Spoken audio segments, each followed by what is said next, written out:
Гладен съм като въшка и душата ми се тръшка. Добре, следващото число е 14. Имам го.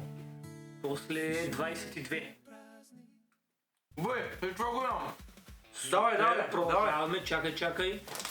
Така. После 31. Това го имам. Брат, ще се пенсионирам, ако спечеля. Чакай. Не бързай да се радваш. 42. Кажи ми, че не го имаш. Имам го, имам. Имаш ли? Имам. 42. Така. Казвай. Чакай, не е излязло. Бе, брат, това често ти казвам, не... 47. Я го спечелих! Няма получа става за работа, няма да работя, ще се пенсионира, той беше в мене. Ще купонясвам всеки ден пари, жени и още нещо на някое място горещо. Маска, сега кой ще прави? Някакъв ще купуваме.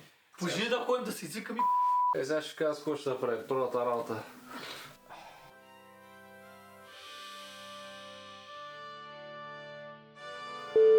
Айде, дигай, бе.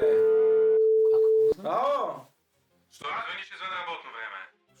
Ти имаш ли работно време? Кой, не мога ли да ти звъня извън работно време? Да не си пиян.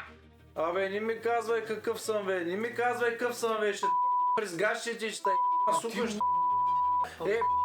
ще ти тъпата фирма утре няма редовна работа, няма да стъпя повече там. Или ма изнервяй, защото ще ти купя най-накрая фирмата, ще простиш за едно парче хляб. А на всичкото отгоре си е внук. Ай, ще се... Пенсионирах се, това е най-хубавия момент в живота ми. Ама не беше нужно да го правиш това.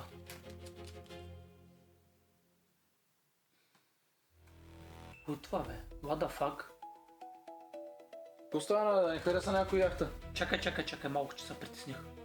Няма такова да се притесняваш, всичко е уредено вече. Чакай, тихо малко, Всичко е уредено, не се Тихо плаши, бе. малко, бе. Имаме проблем. За кое? Яхтата няма две бани и едно джакузи ли? Объркал съм числата. Кои числа, бе? На тотото кои? Ти ми майката, бе! Всичките ли си объркал, бе?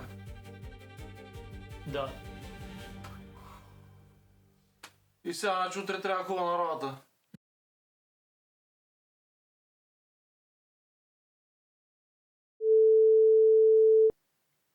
Що не дига, бе? Ало, шефе? Удобно ли е? Абе, аз честно ти казвам, обърках се, че утре е 1 април и затова се пошегувах. Ето, че на работа съм пак, като най-големия глупак. Няма хапка питие, нещата пак са зле.